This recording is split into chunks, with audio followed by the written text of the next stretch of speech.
Welcome to the Olive Hyde Art Gallery. My name is Leah Andrews. I'm the curator here at Olive Hyde.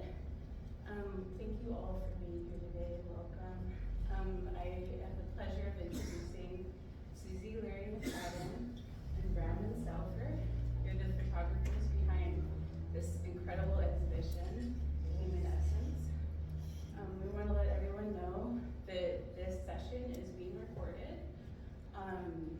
Suszi will be sharing it personally with people who aren't able to be here today. We ask that everybody wait until the end of the presentation for questions, just to kind of help get through everything. and I would love to welcome Suszi and Brandon to share a little about their HumanEssence. Thank you.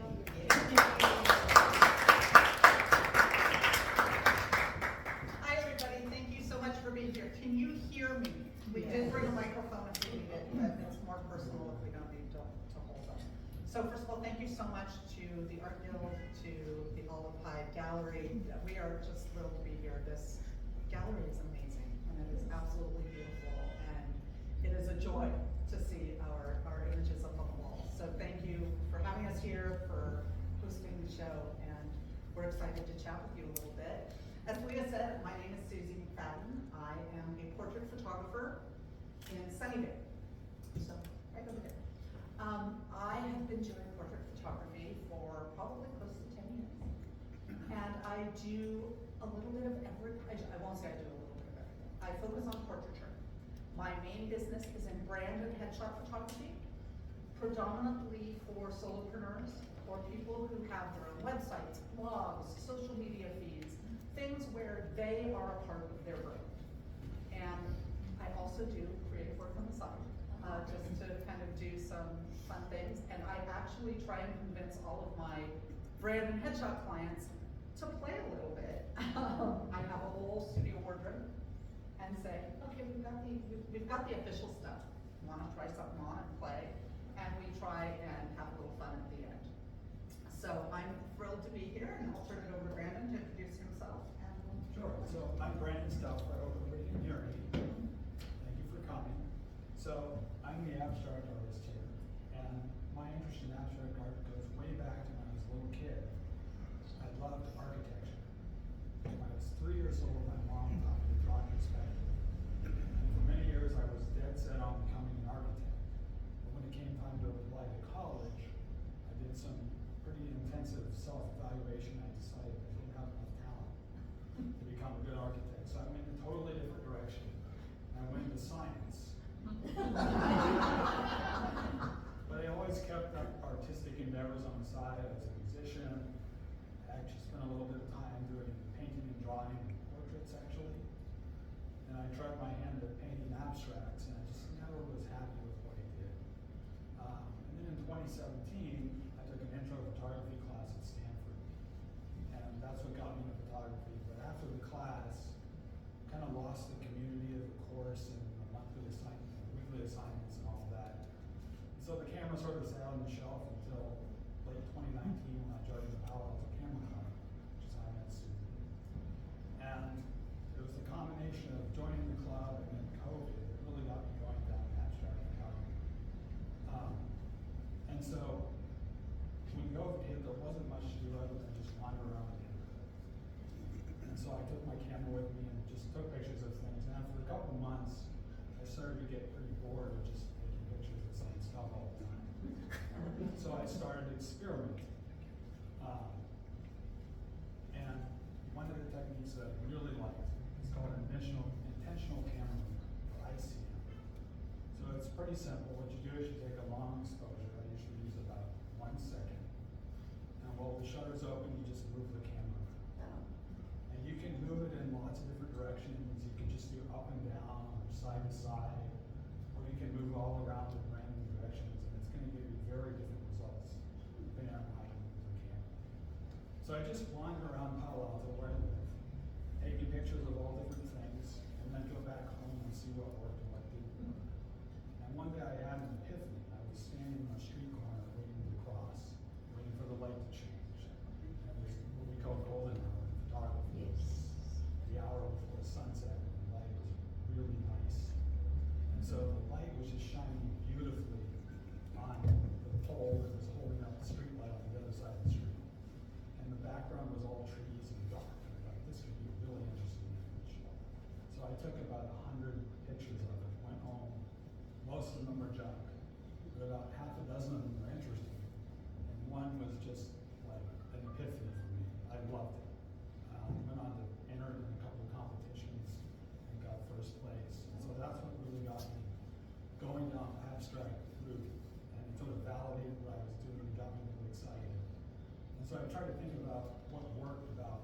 photographing this pole, and to see if I could replicate that in my backyard. I had a lot more control over it.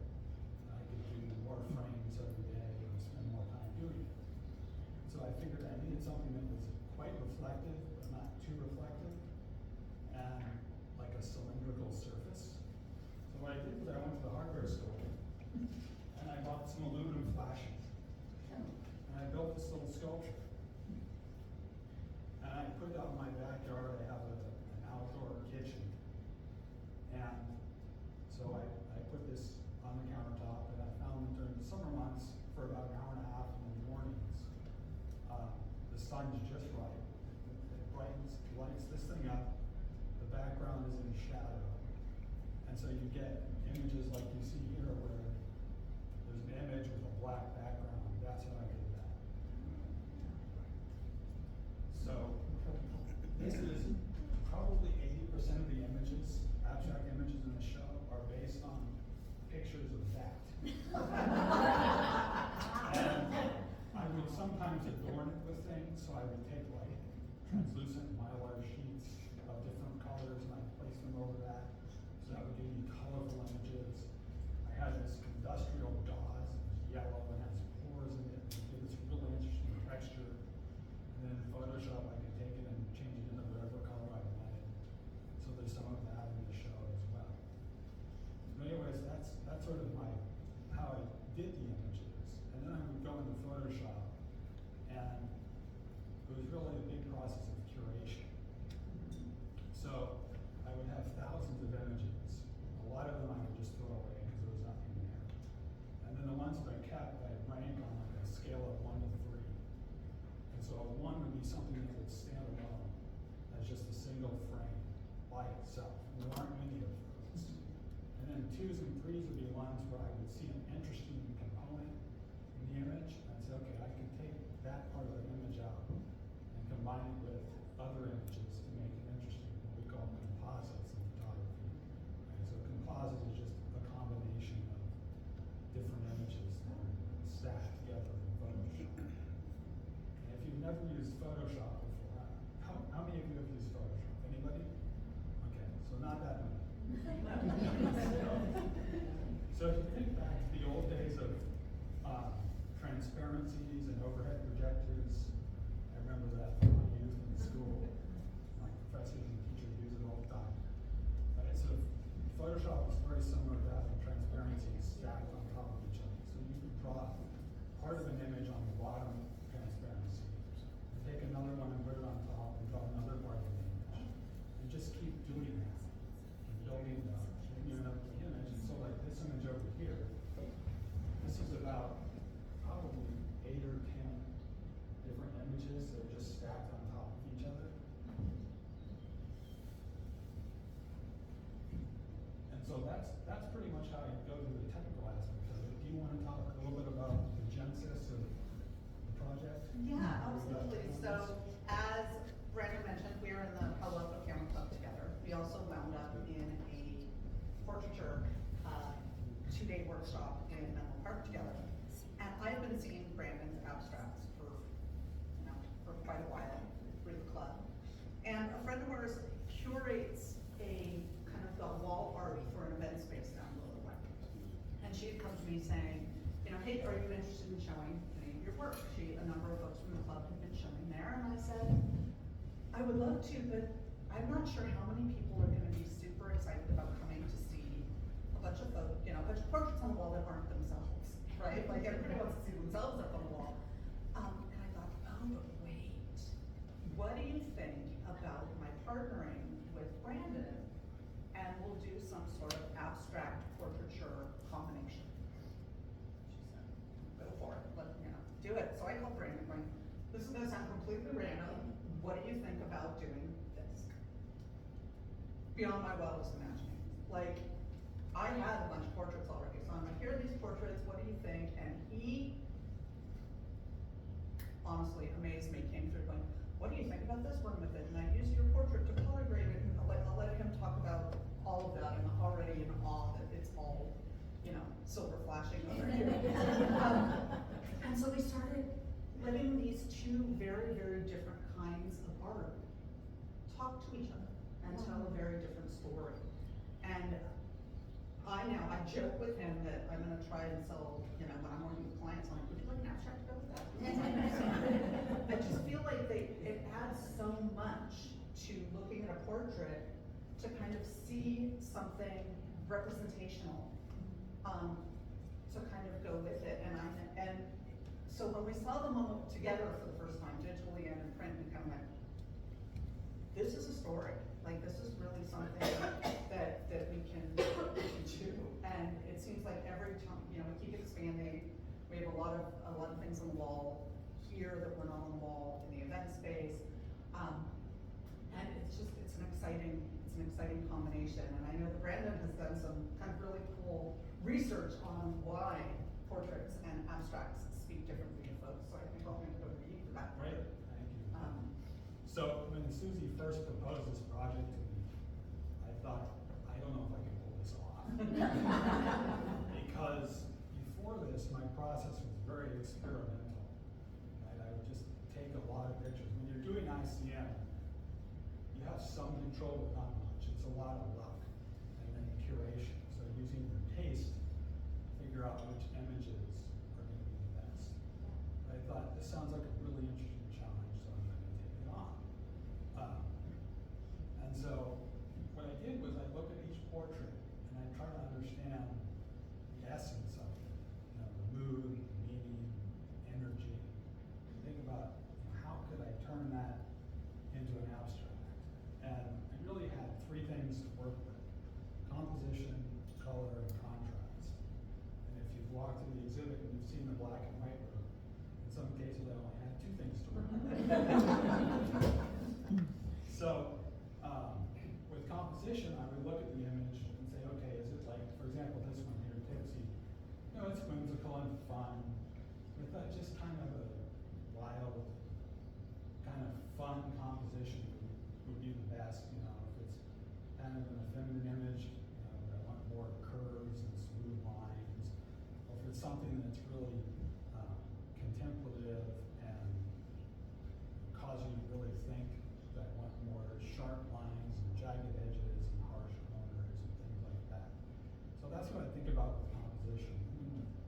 Color, the interesting thing about color is that it's very context dependent. So, like, for example, red can mean love and passion, but it can also mean danger, depending on the context. And the context also depends on the person individually and their past experiences and associations with that color. And that's going to depend on how they interpret the image. But it's so important that I felt like matching the two colors, or the two sets of colors between the images, was really important. And then with contrast, that's really quite simple. It just adds depth and drama to the image. And so, even though I tried to match the essence and the energy of the portraits, I also wanted to insert some ambiguity, because I think that's one of the big powers of abstract art, is the ambiguity. And what I wanted to do is I wanted to create a dialogue, as Sue was talking about, a dialogue between the portrait and the abstract. Right? And so, because that allows you to engage the viewer's imagination, so they bring something to the experience. And in brain science, it's called beholder's share. So it sort of goes along with the principle of beauty is in the eye of the beholder. It's kind of like that, but there's a little more to it than just beauty is in the eye of the beholder. So you're bringing your past experiences, your memories, your own thoughts, your imagination to complete the artistic experience, so that everybody has their own unique experience with the images. Nobody here is going to have the same experience if we did our job properly. So, I'll leave you with a quote from Mark Rothko, who said that a painting is not a picture of an experience, it is an experience. And I think that is very apropos of the show that we have. So I think with that, if you don't have anything else, we'll open up for questions. Yeah, I think that works. I know that A lot of you were here at the opening reception. Thank you for that. We appreciate you being back here today. And we can feel free to ask questions about the process, about either one of our sides of the experience, and also about specific images. Whether they're in this room or those of you who know stuff in the other room, please feel free. And we're happy to stay around for those of you who haven't seen the exhibit yet to answer any questions when you're actually standing in front of different images. So with that, if there are any questions? Yes. I want to know what comes first, the portrait or the... In most of these, the portrait came first. Brandon did the heavy lifting. Some of them, I would look at his, rarely, but I would look at his abstract and say, oh my God, I have a portrait that will match that, this right here. I saw this and went, oh, yeah, and so I actually got to do a little bit of Brandon, and I added the blue. I added the blue to my portrait to match his abstract. I actually had to do so a lot of these were, and so, we go through each other's back catalogs and see what worked.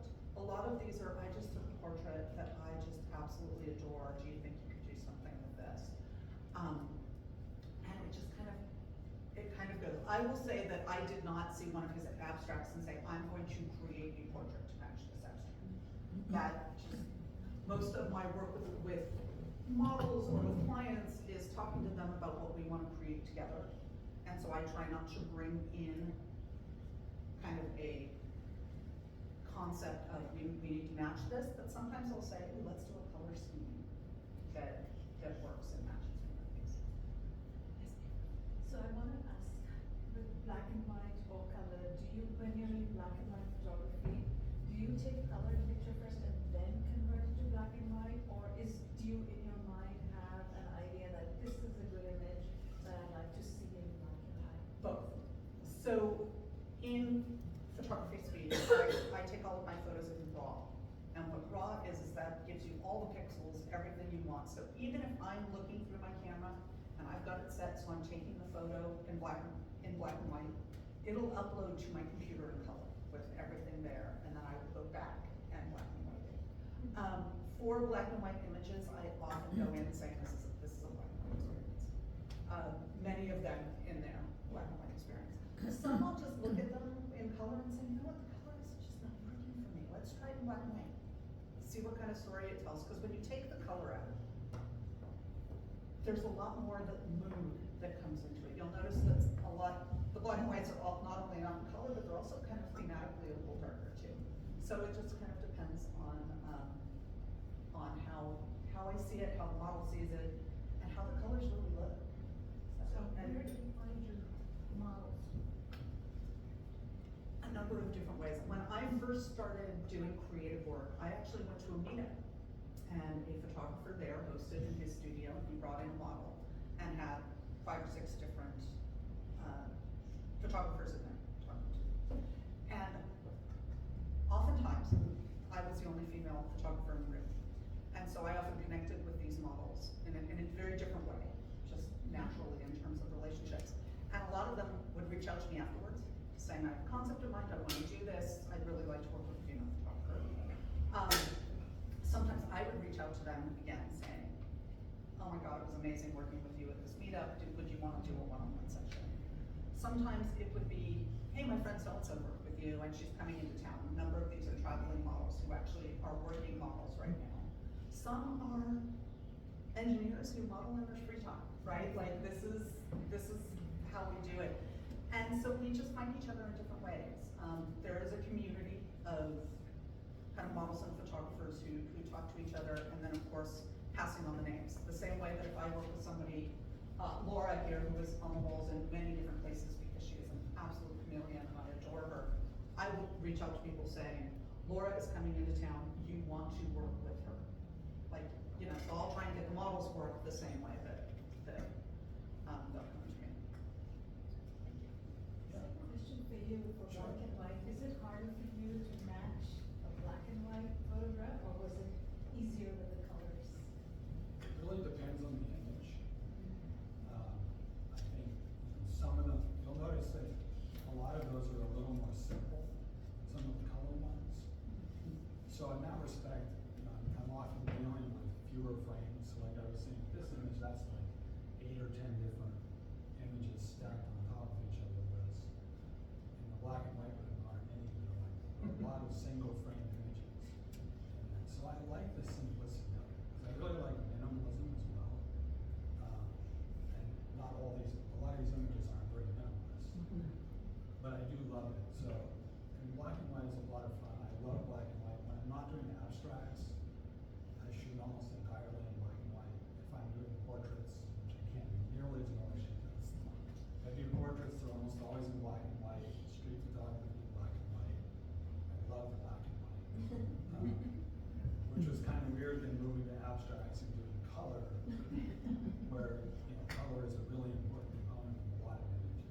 that's one of the things I really love about Susan's work, is there's such a broad range.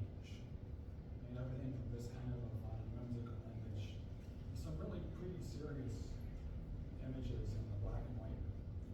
So it was fun to be able to try to come up with, to do justice to all those portraits with abstracts. It was a real challenge, and I hope I came close to succeeding. I just want to know, like, you just wake up and go, I see a woman in go-go boots sprawled on the beach. Where do you come up with some of these ideas? So, this one was actually a lot of fun. I worked with a model and a stylist who dealt with like thrift store kind of retro clothing. And she came out in this outfit and went, oh my gosh, we're gonna have fun with this. And so I have no idea why I thought of upturning the chair and having her fall out of it. The fun part about this one is, I invited a photographer friend of mine to come play with us, and she's on that side. There is a hand photoshopped out of this, tossing the ponytail. So, a lot of work goes into kind of the staging these. Yeah. So it's just kind of, as I said, I have a wardrobe at home that people get to play with in different So like, things. these, you just have those laying around? This I have. The gold robe I have, and this is another one where we're just quickly, Brandon was talking about complexity versus simplicity, is just running across this abstract of his and saying, oh my God, I have a simple, elegant portrait that will match, that doesn't have to be elaborate, doesn't have to be 8 levels of compositing and all of that. And then Laura, who I mentioned before, does all of her own makeup, wigs, hair design. So she's here, she's the tree over here. She's actually the colorful one next. She's a chameleon. She can change her look.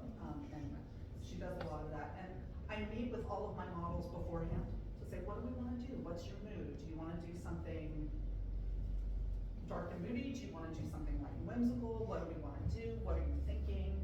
We bring a makeup artist in to kind of help bring all of those things to light. And we just kind of see kind of what we want to do even before they get into the studio. So do you sell your things as combinations or what? Yes. Okay. Yeah. As combinations here. Yeah. Hi, Suszi, Brandon. Hi, good to see you. We belong to the same club. Yes. Top-notch photographers. Yes, Okay, absolutely. So, I'm wondering for that one. Oh, by the way, is this a continuation of your last exhibition that's covered by Winter News? Yes. So this is all different. Not all different, but there are a number of new They're pairings. very different. And it's a very different atmosphere, like being in a gallery like Olive Hyde, which is just so beautifully run and beautifully lit. And it's just a fabulous space, and all of this is very different than being in a bar with No, murals I on the mean, wall. the photos are very different. A lot of photos I've seen today, I did not see from the last And exhibition. part of that is that they are new, and part of it is that they just look totally different. Okay. Because they're not competing with Yeah.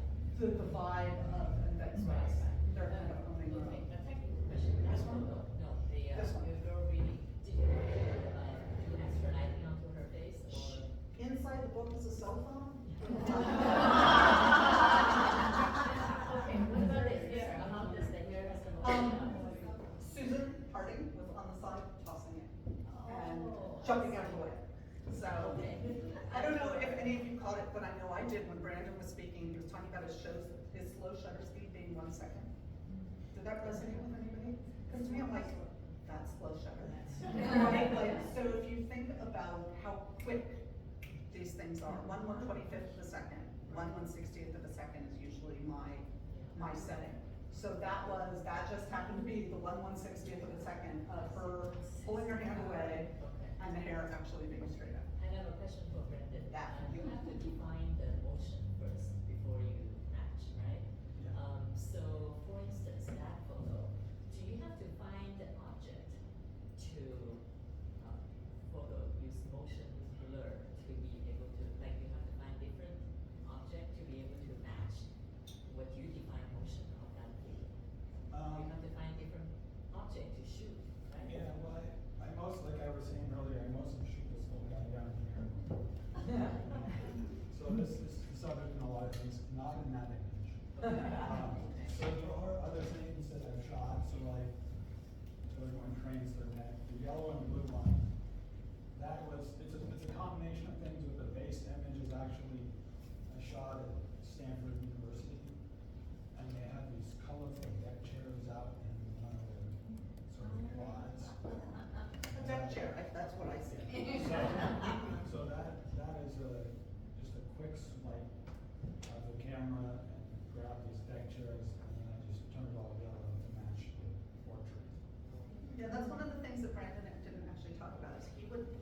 colors, he would have the digital file for my images, and he would pull colors from my image to bring into his images, to bring them in line, which is just really, color grading is not easy to get the matches because you're working with different base colors and all of that, and that's how a lot of these, you know, they didn't happen purple, they didn't happen, you know, Yeah. with all of these colors in them. So like this is another example of probably maybe 8 different layers. And so I'd start with the dark layers first on the bottom and progressively add lighter. And so in Photoshop I would load Suszi's portrait. And then with Photoshop what you can do is you can sample a color from the portrait and apply it to one of your layers. If you think back to the transparency, so if I want to draw in blue, or if I want to draw in green, I can sample green, and that allows me to turn that layer green. So I start with making the dark background, and then I sample different colors here, and just experiment with things. And that's the same thing I did over here with this image, where I sampled the bottom layer, I sampled the blue chair that she's in, I sampled her skin, I obviously sampled the boots. And it's hard to do, especially with skin, because if you start tinkering around with it, you realize that the color values of the skin varies a whole lot. And so I spend a lot of time experimenting, trying to get sort of the middle color that is most like the average of the skin, so that it fits as closely as possible to the skin of the model. I tried color grading a couple of my images to match his abstracts, and people's skin just can't do it. They don't look good blue. I'm sorry, go ahead. I'm just curious, a lot of these are mounted on metal. They are all on metal. How did you decide that's the best framing or? I've always been a real fan of metal, because in California, I always say it's light. If it falls, it doesn't break. It doesn't hurt anybody, it doesn't shatter, it's just one of those things.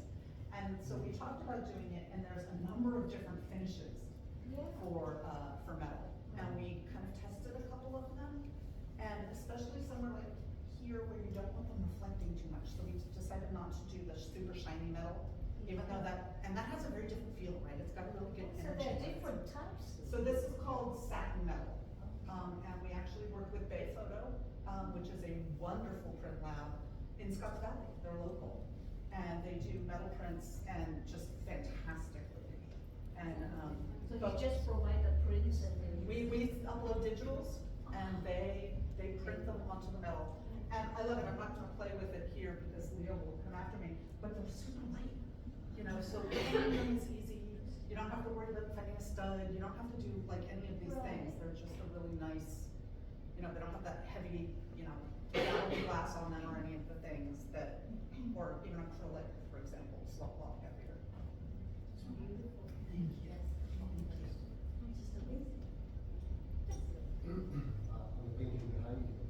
Can you give me the thought process? What, you look at the portrait first, I see, and then Yeah. you say, I need to bring out certain things. What was it that you were thinking in the abstract side of it? Yeah, so this was a tough one because it's an amazing portrait. Right. So when I saw this portrait, I thought, I mean, the title kind of says it all. And the title is perfect for it. It's Gaia, just for those who. Yeah. And Gaia is- I'm which just is- speaking from you, grab a chair here. So, Gaia, if I'm remembering correct, is from Greek mythology, is that right, Suit? Yes. And so it's sort of like the goddess of the earth, basically. Right? Isn't that it? So- Yeah, so it's kind of the earth goddess, yeah. So I was thinking very earthy, like sort of enchanted forest kind of thing, and just really moody. And so I just started experimenting with different things, and that's what I came up with. And again, like I said earlier, there's a lot of experimentation in the process. So I'd come up with different iterations of it, and just decided on this one. Spent a lot of time tweaking with it, especially for those of you who know what a vignette is. Does everyone know what a vignette is? So a vignette is when you take the edges of an image and you darken them. And so because this image has a lot of dark around the edges, when I first started this, if the colors went all the way out to the edges, it just didn't look like it matched the portrait at all. So in Photoshop by hand, I very carefully painted in what looks like sort of a vignette to make the edges a little darker and kind of frame it more, make it more compartmentalized. So anyways, that was pretty much my process with this one. And then I went back and forth with Sue, was like, what do you think? She said, well, what about changing this color a little bit? So then I changed the color a little bit, resample. I spent a lot of time sampling it, because you can see like her skin has a lot of different skin tones. So I spent a lot of time sampling different skin tones, trying to find one that I like. Well, that's a tough one too, because it's such a muted image, Yeah. right? The colors aren't super vibrant. It's not black and white, but it's not full color either. And it's this, you know, so you've got some green, but it's not green, right? It's just, so it's a really, I made it work for that. That one wasn't easy. Yeah, It's this a great was one of the portrait. hardest ones. It's a great portrait to begin with, and I was Thank wondering you. what were the starting points, and you said enchanted forest, that was the answer. Yeah. Yeah. Yeah.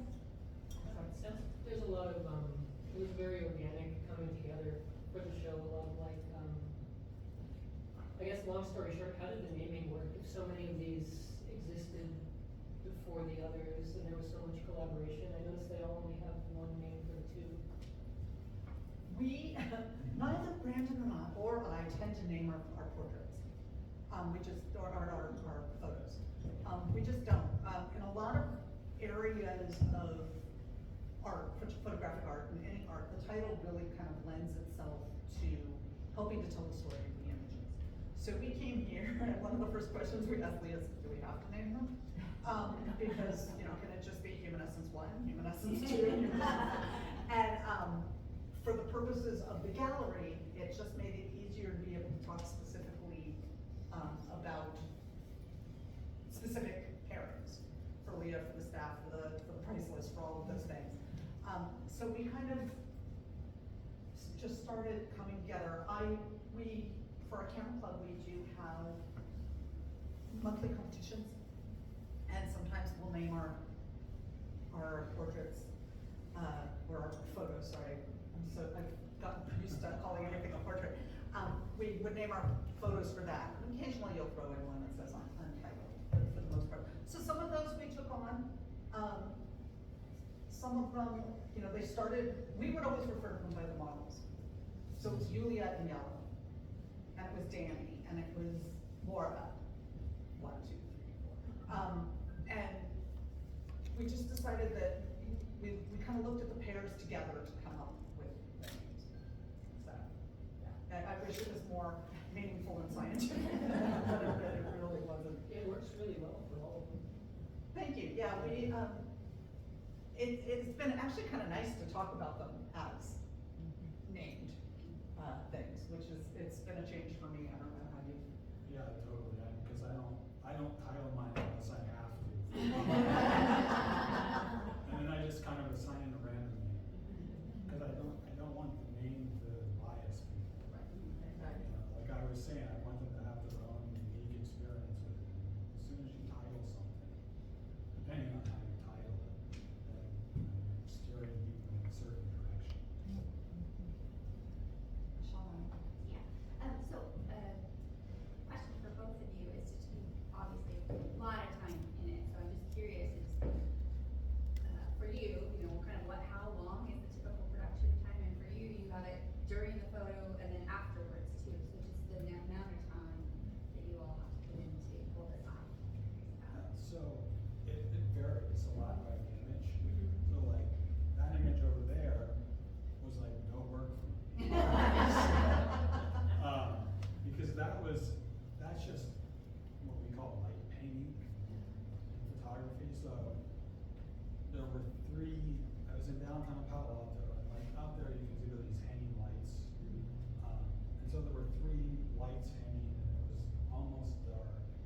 And so I just used, I have what's called a neutral density filter.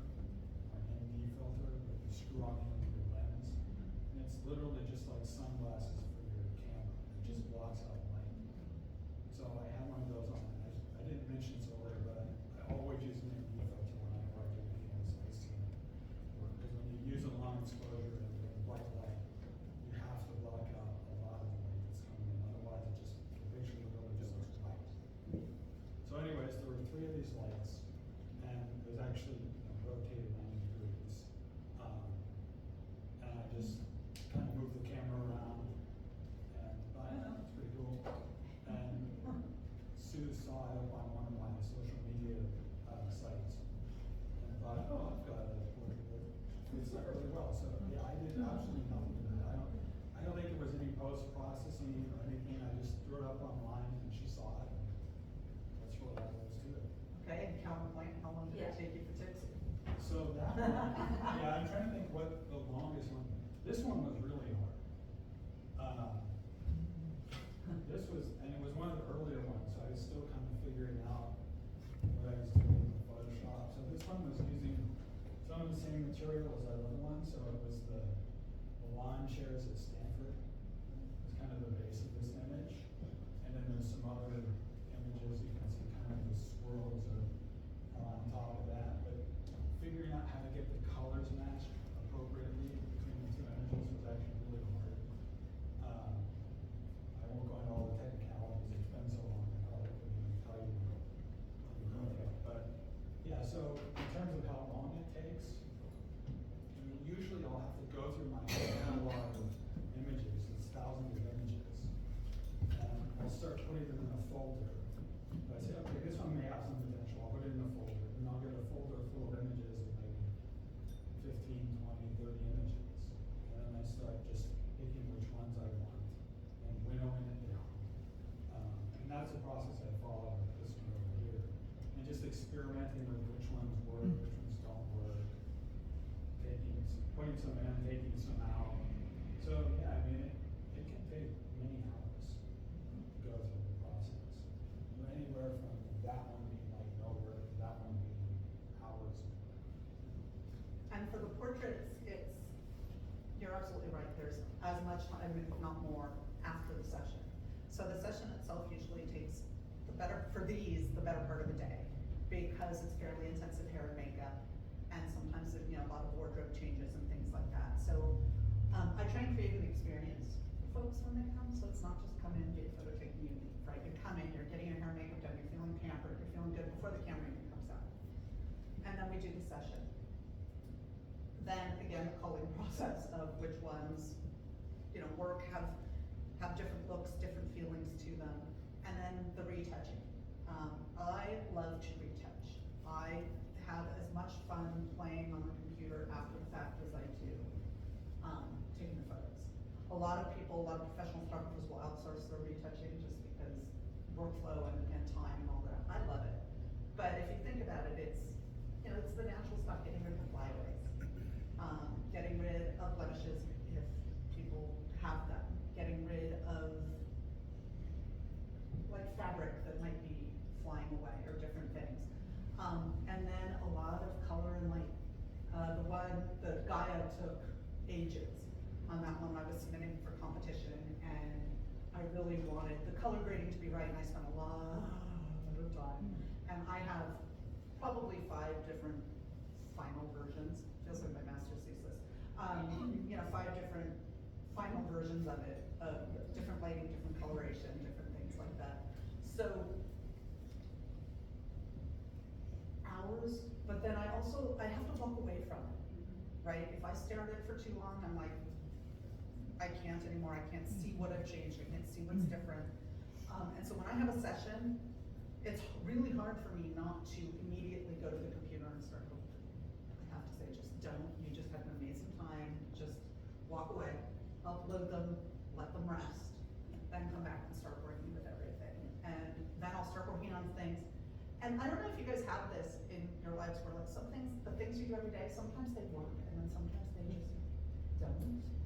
And I'll work on a photo sometimes going, this just is not happening. Like I've done this a million times before, but everything I'm doing is either too much or too little or wrong. I'm gonna walk away. I'm gonna work on a different set of photos. I'm gonna do something else. come back and then instantly, suddenly, oh, okay, this is what it was supposed to be when I was working on it before, and it wasn't. So yeah, it's a long process to get things to where I want them to be. And then of course, if I'm working with clients, I want my clients to be happy, I want my models to be happy. So sometimes folks will come back saying, could you change this, could you do that? And it's like, let's make it absolutely what you want it to be. So, Are all of the things here models and you went and choreographed, or are some of these like people came to you and said, I want to kind of bizarre part of it? most of them are models. Some of them are clients who came and said, I've seen your creative work and I want that. Some of them are models who said, I've seen your creative work, and there's one in the black and white room, the young woman in the mirror, where she had a concept for, this was entirely her concept, and it's all about what women are, see when they're in the mirror, right? Like all the years of people telling them different things. And so what she did is she just wrote all over her body. And not nice things, right? Because that's what how she saw herself in the mirror. And then you'll see her at the top just wiping one of them off, saying, I'm gonna be stronger. And we've hung that both ways. And if you see her this way, it's a very strong portrait. I'm wiping it off, I've got this. And if you hang it upside down, it's her in the mirror, just so distraught by all the words that she's carrying with her about herself.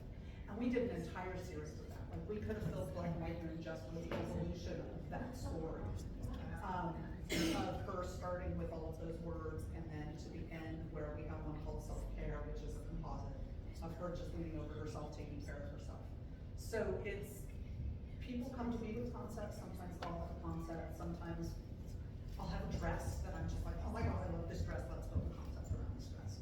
I do a lot of, not in this room, which is funny, but you'll see it elsewhere, lots of fabric throwing. I'm all about the fabric in the air and things flying. So, speaking of, I was just talking about our, this is Julia. Julia's the one who came up with the concept of the I'm Enough series with a mirror. So I was just telling the whole story about that series. It's on video. Okay, so I'm curious, because when you took a lot of these portraits, they weren't talking yet to the abstract. So what are the models? What has their reaction been?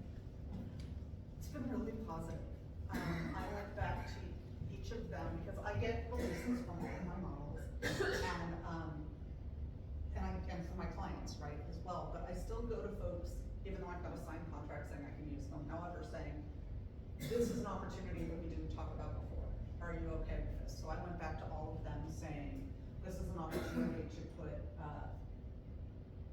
be out in a gallery. And we did it with these abstracts, and people seem to be really positive about it.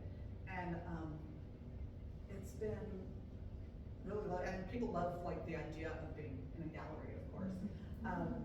And so it's been a positive response, which is really, really nice. Yeah, and it's a different way of seeing themselves too. I think Julia might be able to speak to this better afterwards. But it's kind of a different way to see it. You know, and for folks who may not want to just have photos of themselves up on the wall, right? This is a different story, right?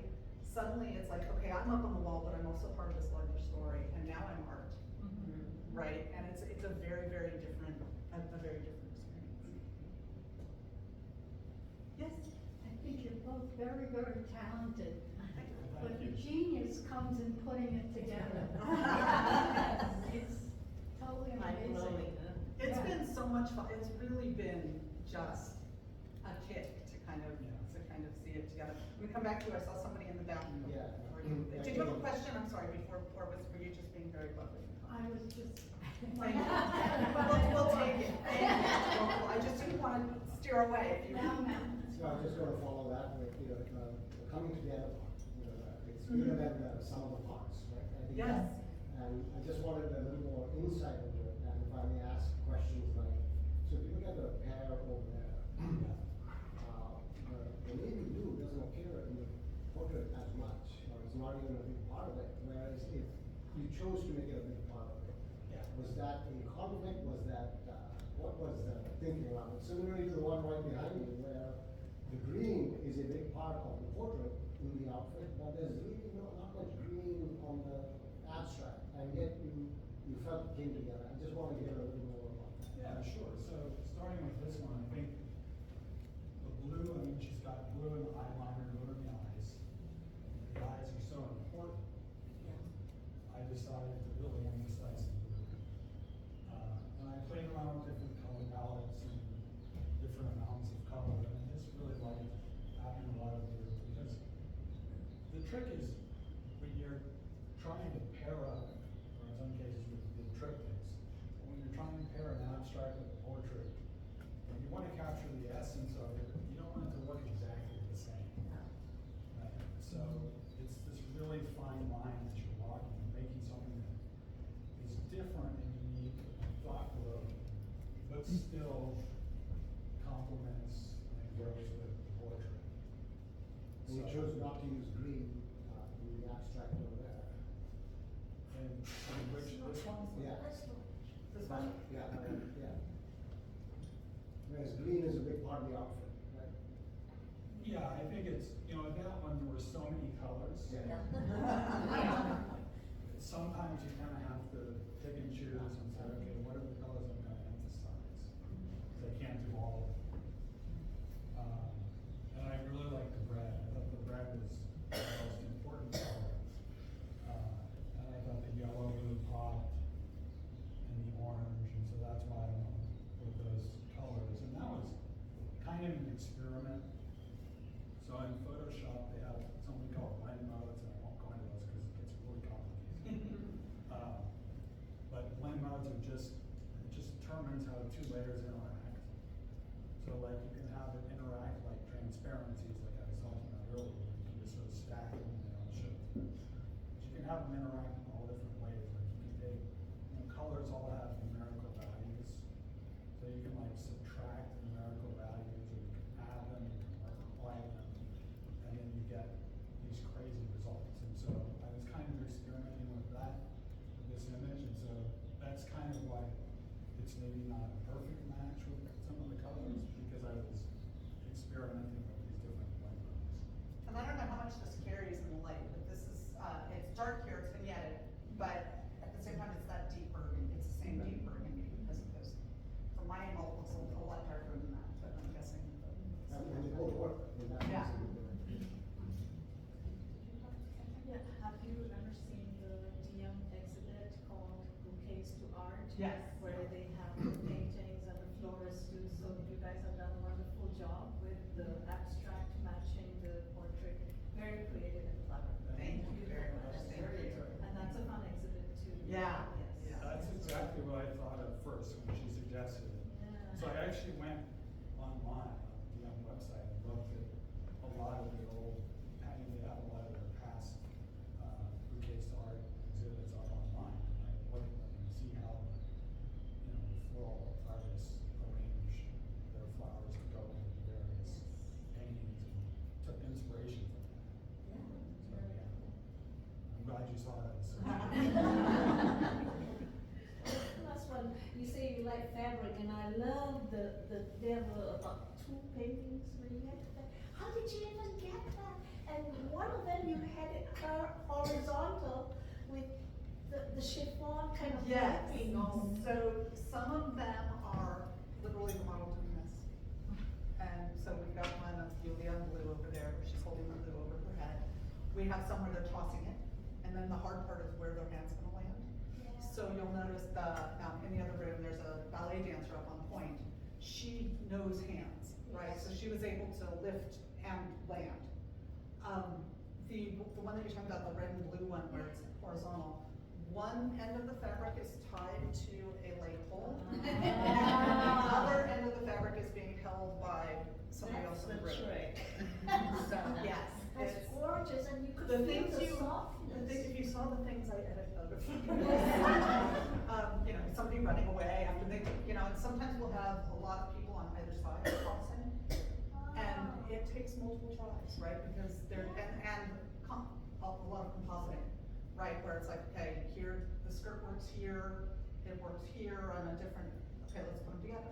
Now you've got the full. Right, but the curls and the curves from Yeah, the fabric it's- is just fabulous. It takes a lot of fabric. I have like literally a roll of tulle. And then the chiffon and all of it, you just have, people playing with it, like when you were a kid playing with the parachute, right? It's a lot of that just to get that air. And we use fans, we use, whatever we need to keep it aloft. Yeah, makes sense. And so I'm trying to figure out in my head, what it is that I just love about all of your work. So I'm looking at this area and then the one behind Susie. And so this one, if you see a portrait, without the abstract, together they really have an impact. And I look at her and I think, what is going on? She's looking at this book.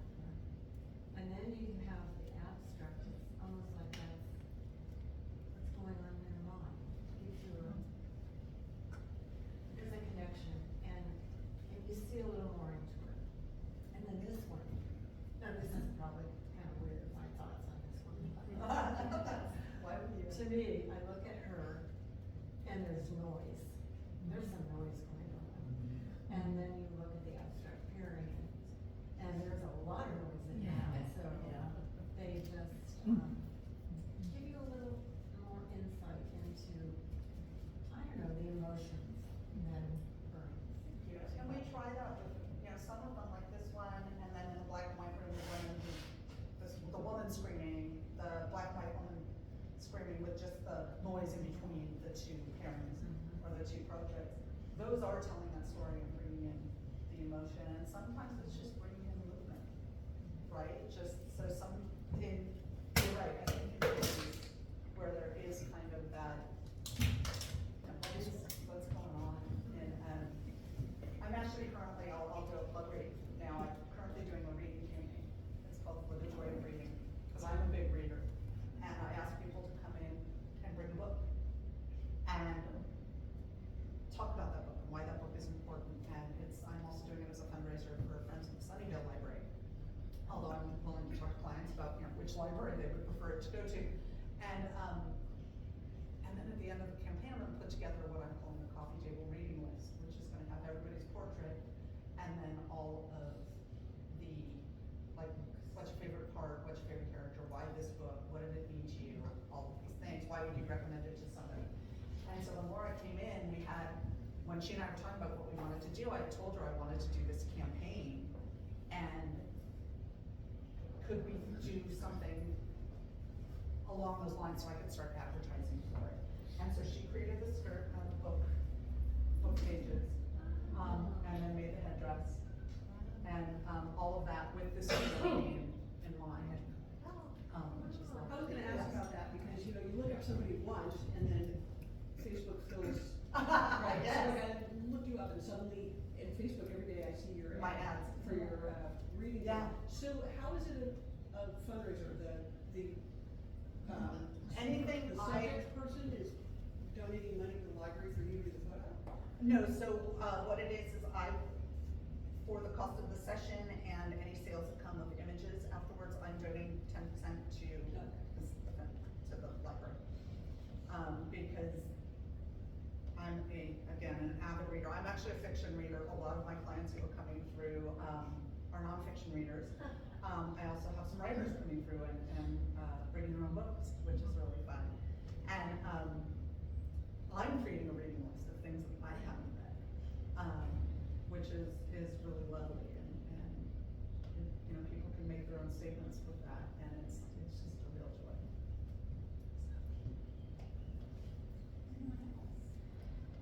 Yeah, I just love very the model's perspective of all of it. I know you can do that, on the spot. I mean, in terms of like the Your reaction, conversation. like when you kind of see yourself, and just what was your response when you see it together? Oh and all gosh, that? I mean, I think that I can speak for every model here in a way, like that we're all related to be a part of this exhibition. I mean, like some of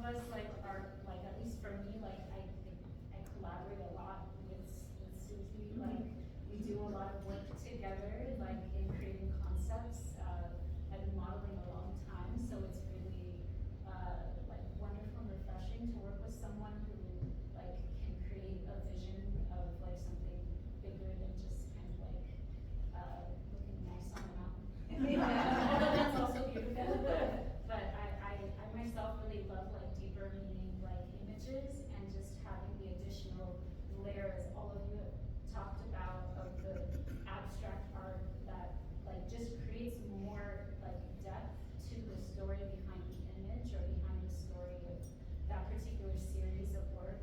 I feel like just creates like more chapters to that story and makes it that much more meaningful, at least for me. Like when I see images of myself with the abstract art together, I feel like it creates more like emotion in me of what I already see of myself. So that like it's just such a very specific kind of experience that I think not a lot of models get the opportunity to be a part of. So I think we're just thrilled and deeply honored to be a part of this exhibition and project, and I couldn't have asked for like a better team of artists and collaborators with me to have helped bring both of your visions to life as well. So yeah, I think we're just honored to be a part of it. And they're also really lovely. As people, so that helps. So I'm just gonna give a quick plug before we end. Pick up a camera, even if it's just your phone. Take pictures, experiment. Like a lot of these, if you saw how many portrait fails I have that didn't get the fabric right, that didn't get the look right, that has somebody blinking or making a funny face, just take photos. It's really, really fun. And as you can see with what Brandon has done, like take photos of lawn chairs. Like it's of streetlights. It's so much fun. And also, and I know that many of you remember the Guild, which is fantastic. I love how much you guys all support the arts. It's so very important. Find those groups and explore. And our camera club is an amazing group of photographers who astound me every time I see their work, and also beginners who are just starting and learning from those folks. So do it, pick it up, try it, and have fun. Try moving the phone, see what you get. You never know what's going to come out of it and how it'll work. And again, so grateful to the gallery and to the Guild for promoting the arts and having such a beautiful, dedicated, lovely space for them. And Leah did an excellent job Yeah. curating the show.